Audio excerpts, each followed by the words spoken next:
జై శ్రీకృష్ణ. కార్తీక మాసం 2వ రోజు వినవలసినటువంటి కథ గురించి తెలుసుకుందాం. జనక మహారాజా, కార్తీక మాసమున ఏ ఒక్క చిన్న దానం చేసినను అది గొప్ప ప్రభావం గలదై వారికి సకల ఐశ్వర్యములు కలుగుటయే కాకుండా మరణానంతరము శివ సాన్నిధ్యమును చేరుదురు. కాబట్టి కొంతమంది అస్థిరములైనటువంటి భోగభాగ్యములు విడవలేక కార్తీక స్నానములు చేయక అవినీతి పరులై భ్రష్టులై సంచరించి కడకు క్షుద్ర జన్మలు అంటే కోడి, కుక్క, పిల్లిగా జన్మిస్తారు. అధమము కార్తీక మాస శుక్ల పౌర్ణమి రోజున అయినను స్నాన, దాన, జపతపాదులు చేయకపోవడం వలన అనేక చండాలాది జన్మలు ఎత్తి కడకు బ్రహ్మ రాక్షసిగా పుడతారు. దీనిని గురించి నాకు తెలిసినటువంటి ఇతిహాసం ఒకటి వినిపిస్తాను, సపరివారముగా శ్రద్ధగా ఆలకింపుము అని ఈ విధంగా చెప్పడం ప్రారంభించాడు. ఈ యొక్క భారత ఖండమందలి దక్షిణ ప్రాంతమున ఒకానొక గ్రామములో మహా విద్వాంసుడు, తపశ్శాలి, జ్ఞానశాలి, సత్యవ్యాఖ్య పరిపాలకుడు అయినటువంటి తత్వనిష్ఠుడు అనేటటువంటి బ్రాహ్మణుడు ఒకడు ఉండేవారు. ఒకనాడు ఆ బ్రాహ్మణుడు తీర్థయాత్రాసక్తుడై అఖండ గోదావరికి బయలుదేరాడు. ఆ తీర్థ సమీపమున ఒక మహావటవృక్షంపై భయంకరమైనటువంటి ముఖములతోనూ దీర్ఘకేశములతోనూ బలిష్టంబులైనటువంటి కోరలతోనూ నల్లని బాణపొట్టలతోనూ చూసేవారికి అతి భయంకరమైనటువంటి రూపములతో ముగ్గురు బ్రహ్మరాక్షసులు నివసిస్తూ ఆ దారిన పోతూ ఉంటున్నటువంటి బాటసారులను బెదిరిస్తూ వారిని భక్షిస్తూ ఆ ప్రాంతమంతా కూడా భయకంపితము చేస్తూ ఉన్నారు. తీర్థయాత్రకై బయలుదేరి అఖండ గోదావరి పుణ్యక్షేత్రమున పితృదేవతలకు పిండ ప్రదానం చేయుటకు వచ్చుచున్నటువంటి విప్రుడు ఆ యొక్క వృక్షం చెంతకు చేరేసరికి యథాప్రకారం ఆ యొక్క బ్రహ్మరాక్షసులు క్రిందకు దిగి అతనిని చంపబో సమయాన బ్రాహ్మణుడు ఆ భయంకరమైనటువంటి రూపాలను చూసి గజగజ వణుకుతూ ఏమీ తోచక నారాయణ స్తోత్రం బిగ్గరగా పఠించెను. ప్రభో, ఆర్తత్రాణ పరాయణ, అనాథరక్షక, ఆపదలోనున్నటువంటి గజేంద్రుణ్ణి నిండు సభలో అవమానాలు పలకచూ ఉన్నటువంటి మహాసాధ్వి ద్రౌపదిని బాలుడగు ప్రహ్లాదుని రక్షించినటువంటి విధంగా ఈ యొక్క పిశాచముల బారి నుండి నన్ను కూడా రక్షించు తండ్రి అని వేడుకొనగా ఆ ప్రార్థనలు విన్నటువంటి బ్రహ్మరాక్షసులకు జ్ఞానోదయం కలిగి, మహానుభావ, మీ నోటి నుండి వచ్చినటువంటి శ్రీమన్నారాయణను యొక్క స్తుతి విని మాకు జ్ఞానోదయం అయింది, మమ్ము రక్షింపుము అని ప్రాధేయపడ్డారు. వారి మాటలకు విప్రుడు ధైర్యం తెచ్చుకొని పోయి, మీరెవరు, ఎందులకు మీకు ఈ రాక్షసుల యొక్క రూపంబు కలిగెను, మీ యొక్క వృత్తాంతం ఏమిటి, అది నాకు కాస్త సవివరంగా తెలపండి అని పలుకగా అప్పుడు వారు, విప్రపుంగవా, మీరు పూజ్యులు, ధర్మాత్ములు, వ్రతనిష్ఠాపరులు, మీ యొక్క దర్శన భాగ్యం వలన మాకు పూర్వజన్మ మందలి కొంత జ్ఞానం కలిగినది. ఇక నుండి మీకు మా వలన ఏ యొక్క ఆపద కూడా కలగదు సుమా అని అభయం ఇచ్చి అందొక బ్రహ్మరాక్షసుడు తన యొక్క వృత్తాంతం గురించి ఈ విధంగా చెప్పడం ప్రారంభించాడు. ఓ బ్రాహ్మణోత్తమ, నాది ద్రావిడ దేశం, బ్రాహ్మణుడను. నేను మహాపండితుడనని ఎంతో గర్వం కలవాడినై ఉంటిని. న్యాయ విచక్షణాలు అన్నీ కూడా మర్చిపోయి పశువునై ప్రవర్తించేవాడిని. బాటసారుల వద్ద, అమాయకపు గ్రామస్తుల వద్ద దౌర్జన్యంగా ధనాన్ని లాక్కుంటూ దుర్వ్యసనాలతో భార్యాపుత్రాదులను సుఖపెట్టగా పండితులను అవమానపరుస్తూ లుబ్జడునై లోకకంటకుడిగా తిరుగుతూ ఉండేవాడిని. అలాంటి ఒక సమయమందు ఒకానొక పండితుడు కార్తీక మాస వ్రతమును యథావిధిగా ఆచరించి భూతతృప్తి కొరకు బ్రాహ్మణ సమర్థన చేయేటటువంటి తలంపుతో పదార్థ సంపాదన నిమిత్తము దగ్గర ఉన్నటువంటి నగరమునకు బయలుదేరి తిరుగు ప్రయాణంలో మా ఇంటికి అతిథిగా వచ్చెను. వచ్చినటువంటి ఆ పండితుడని నేను దూషించి కొట్టి అతని వద్ద ఉన్నటువంటి ధనము, వస్తువులు తీసుకొని అతనిని ఇంటి నుండి గెంటివేశాను. అందులకు విప్రునకు కోపం వచ్చి, ఓరి నీచుడా, అన్యాయముగా డబ్బు కూడబెట్టినది చాలక మంచి చెడ్డలు తెలియక తోటి బ్రాహ్మణులను కూడా ఆలోచించకుండా కొట్టి తిట్టి నా యొక్క వస్తు సామాగ్రిని దోచుకున్నావు. నీవు రాక్షసుడవై నరభక్షకుడవై నిర్మానుష్య ప్రదేశములలో నుందువుగాక అని శపించుటచే నాకీ రాక్షస రూపం కలిగినది. కాబట్టి బ్రహ్మాస్త్రమునైనా తప్పించుకొనవచ్చునేమో కానీ బ్రాహ్మణ శాపమును తప్పించుకోలేం కదా. కాబట్టి ఆ అపరాధం క్షమించమని వారిని ప్రార్థించాను. అందులకతడు దయతలచి పోయి గోదావరి క్షేత్రమందు ఒక వటవృక్షము ఉన్నది. అక్కడ నివసించేటటువంటి బ్రాహ్మణుడి వలన పునర్జన్మ తప్పకుండా నీవు పొందుగాక అని వెళ్ళిపోయాడు. ఆనాటి నుండి నేను ఈ రాక్షస స్వరూపమును నరభక్షణము చేయుచూ ఉన్నాను. కాబట్టి ఓ విప్రోత్తమా, నన్ను నా కుటుంబం వారిని రక్షించమని మొదటి రాక్షసుడు తన యొక్క వృత్తాంతమును చెప్పెను. ఇక రెండవ రాక్షసుడు, ఓ ద్విజోత్తమా, నేను పూర్వజన్మలో బ్రాహ్మణుడనే. నేను నీచుల సహవాసం చేసి తల్లిదండ్రులను బాధించి వారికి తిండి కూడా పెట్టక మార్చి అన్నమో రామచంద్ర అని అనే విధంగా వారి ఎదుటనే నా భార్యా బిడ్డలతో పంచభక్ష పరమాన్నాలను భుజించాను. నేను ఎట్టి దానధర్మమును చేసి ఎరుగను. నా బంధువులను కూడా హింసించి వారి ధనాన్ని అపహరించి రాక్షసుని వలె ప్రవర్తించేవాడిని.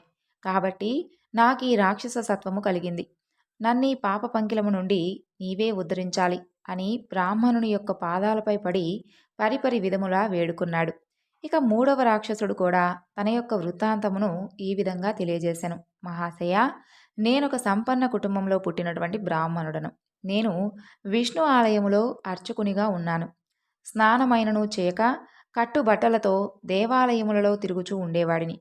భగవంతునికి ధూపదీప నైవేద్యములైనను అర్పించక భక్తులు కొని తెచ్చినటువంటి సంభావమును నా యొక్క ఉంపుడు గత్తెకు అందజేస్తూ మద్యము మాంసము సేవిస్తూ పాప కార్యములు చేసినందున నాకు మరణానంతరము ఈ యొక్క రూపం ధరించాను.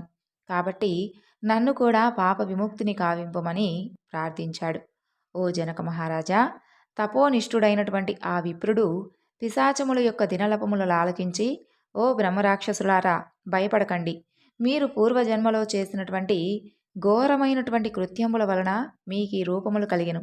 నా వెంట రండి, మీకు తప్పకుండా విముక్తిని కలిగిస్తాను అని వారిని ఓదార్చి తనతో తీసుకుని వెళ్ళి ఆ ముగ్గురి చేతన విముక్తి సంకల్పం చెప్పించి ఆ తరువాత తనే స్వయంగా గోదావరిలో స్నానమాచరించి స్నాన పుణ్యఫలమును ఆ ముగ్గురు బ్రహ్మరాక్షసులకు దారపోయగా వారి వారి యొక్క రాక్షస రూపములు పోయి దివ్యమైనటువంటి రూపములు ధరించి వైకుంఠానికి చేరుకున్నారు. కార్తీక మాసములో గోదావరి స్నానం ఆచరించినచో హరిహరాదుల యొక్క సంతృప్తి పొంది వారికి సకల ఐశ్వర్యములను ప్రసాదిస్తారు. అందువలన ప్రయత్నించైనా సరే కార్తీక స్నానాలను తప్పకుండా ఆచరించాలి అని ఈ విధంగా వశిష్ఠుడు కార్తీక మాస వ్రతం యొక్క మహిమ వలన బ్రహ్మరాక్షస జన్మ నుండి కూడా విముక్తి పొందుతారు అని చెప్పుచూ ఉండగా జనకుడు, మహితపశ్విత, తమరు తెలియజేసేటటువంటి ఇతిహాసములు వినే కొద్దీ తనివి తీరా వినాలి అని అనిపిస్తుంది. కార్తీక మాసమందు ముఖ్యమైనవి ఏవేవి చేయాలి, ఎవరిని ఉద్దేశించి పూజను కావించాలి అని కోరగా అప్పుడు వశిష్ఠుల వారు ఈ విధంగా చెప్పడం ప్రారంభించాడు. జనక, కార్తీక మాసమందు సర్వ సత్కార్యములను చేయవచ్చు. అన్నిటికన్నా ముందు దీపారాధన అతి ముఖ్యం. దీని వలన ఎంతో ఫలాన్ని పొందవచ్చు. సూర్యాస్తమయమందు అనగా సంధ్య చీకటి పడు సమయాన శివకేశవులు సన్నిధిని గాని ప్రాకారమ్మునందు గాని దీపం ఉంచిన వారు సర్వ పాపములను పోగొట్టుకొని వైకుంఠ ప్రాప్తి తప్పకుండా పొందుతారు. కార్తీక మాసమందు హరిహరాదుల సన్నిధిలో ఆవునేతితో కానీ కొబ్బరి నూనెతో కానీ విప్ప నూనెతో కానీ ఏదీ దొరకనప్పుడు ఆముదంతో కానీ దీపం వెలిగించి ఉంచవలను. దీపారాధన ఏ నూనెతో చేసినా తప్పకుండా పుణ్యాత్ములుగాను భక్తిపరులుగాను అవడమే కాకుండా అష్టైశ్వర్యములు కలిగి శివ సన్నిధికి ఎగుదురు. అందుకు సంబంధించినటువంటి ఒక కథ ఉంది, వినుము. పూర్వం పాంచాల దేశమున పాలించుచూ ఉన్నటువంటి రాజుకు సంతతి లేక అనేకమైనటువంటి యజ్ఞ యాగాదులు చేసి చివరకు విసుగు చెంది తీరమున నిష్ఠతో తపాన్ని ఆచరిస్తూ ఉండగా అక్కడకు ఒక ముని పుంగవుడు వచ్చి, పాంచాల రాజా, నీవు ఎందులకు ఇంతటి తపం ఆచరించుచూ ఉన్నావు? నీకు ఉన్నటువంటి కోరిక ఏమిటి అని ప్రశ్నించగా, ఋషి పుంగవ, నాకు అష్ట ఐశ్వర్యములు రాజ్యము సంపదలు ఉన్నను నా యొక్క వంశము నిలుపుటకు పుత్ర సంతానము లేక కృంగి కృషించి ఈ యొక్క తీర్థస్థానమున తపం ఆచరిస్తూ ఉన్నాను అని చెప్పాను. అప్పుడు ఆ మునిపుంగవుడు, ఓయి, కార్తీక మాసమున శివ సన్నిధిని శివదేవుని యొక్క ప్రీతి కొరకు దీపారాధనం చేసిన ఎడల నీకు ఉన్నటువంటి కోరిక తప్పకుండా నెరవేరగలదు అని అక్కడి నుండి వెళ్ళిపోయాడు. వెంటనే పాంచాల రాజు తన యొక్క దేశమునకు వెళ్ళి పుత్రప్రాప్తికై అతి భక్తితో శివాలయమున కార్తీక మాసం నెల రోజులు కూడా దీపారాధన చేయించి దాన ధర్మాలతో నియమానుసారంగా వ్రతాన్ని చేసి ఆ ప్రసాదములను ప్రజలకు పంచిపెట్టి ఆ నెల రోజులలో ఒక్కరోజు కూడా విడవకుండా అదే విధంగా ఆచరించెను. ఆ తరువాత తత్పుణ్య కార్యముల వలన ఆ రాజు భార్య గర్భవతి అయి క్రమముగా నవమాసములు నిండిన తరువాత ఒక శుభముహూర్తమున ఒక కుమారుణ్ణి కనెను. ఆ రాజకుటుంబీకులు ఎంతో సంతోషించి తమ యొక్క దేశం అంతటను పుత్రోత్సవములు చేయించి బ్రాహ్మణులకు దాన ధర్మాలు చేసి ఆ బాలునకు శత్రుజీ అనేటటువంటి నామకరణం చేయించి అమితమైనటువంటి గారాభంతో పెంచుతూ ఉండేవారు. కార్తీక మాస దీపారాధన వలన పుత్ర సంతానం కలిగినందువలన తమ యొక్క దేశమంతా కూడా ప్రతి సంవత్సరం కార్తీక మాస వ్రతములు దీపారాధనలు చేయమని ఆ రాజు శాసించాడు.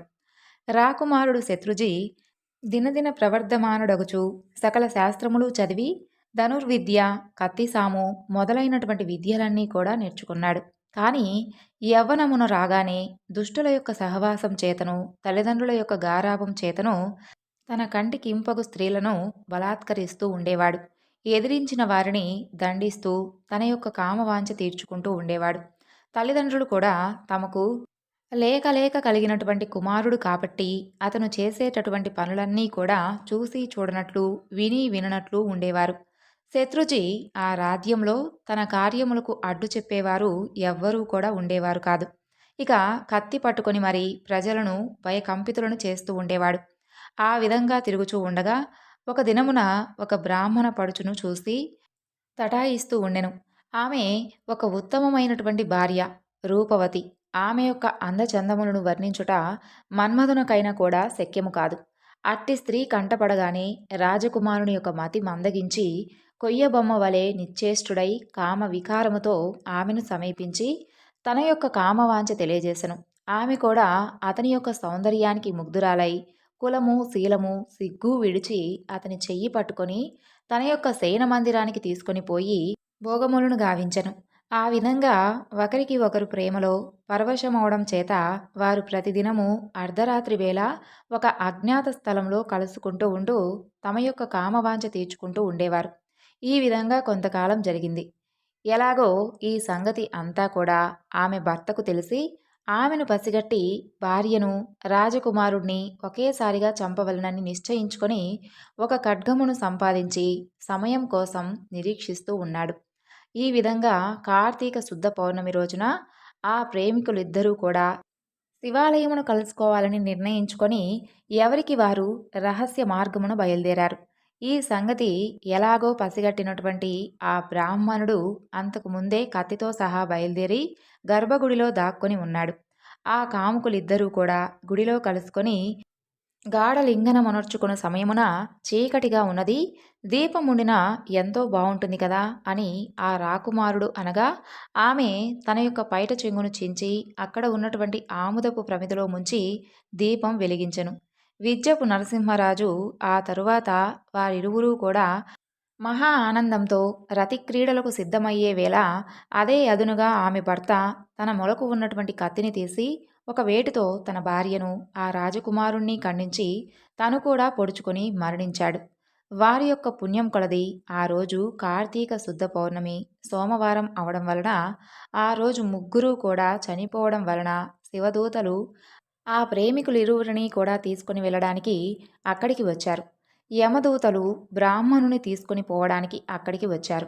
అప్పుడు యమదూతలను చూసి బ్రాహ్మణుడు, ఓ దూతలారా, నన్ను తీసుకుని వెళ్ళుటకు మీరెలా వచ్చారు? కామాంధకారముతో కన్ను మిన్ను తెలియక పశుప్రాయముగా వ్యవహరించినటువంటి ఆ వ్యభిచారుల కొరకు శివదూతల విమానంలో వచ్చుట ఎలా? అసలు చాలా చిత్రముగా ఉన్నదే అని ప్రశ్నించెను. అప్పుడా యమకింకరులు, ఓ బ్రాహ్మణోత్తమా, ఎవరు ఎంతటి నీచులైనను ఈ యొక్క పవిత్ర దినమున అంటే కార్తీక పౌర్ణమి సోమవారపు దినమున తెలిసో తెలియకో శివాలయంలో శివ సన్నిధిన దీపం వెలిగించుట వలన అప్పటి వరకు వారు చేసినటువంటి పాపములన్నీ కూడా నశించిపోయాయి. కాబట్టి వారిని కైలాసానికి తీసుకుని వెళ్ళడానికి శివదూతలు వచ్చారు అని చెప్పగా ఆ సంభాషణ అంతా కూడా వింటూ ఉన్నటువంటి రాజకుమారుడు అలా ఎన్నటికీ జరగనివ్వను. తప్పొప్పులు ఎలాగున్నప్పటికీ మేం ముగ్గురం కూడా ఒకే సమయంలో, ఒకే స్థలంలో మరణించాము. కాబట్టి ఆ ఫలం మా అందరికీ వర్తించవలసిందే అని తాము చేసినటువంటి దీపారాధన ఫలంలో కొంత ఆ బ్రాహ్మణునికి దానం చేసెను. వెంటనే అతనిని కూడా పుష్పక విమానం ఎక్కించి శివ సాన్నిధ్యమునకు చేర్చారు.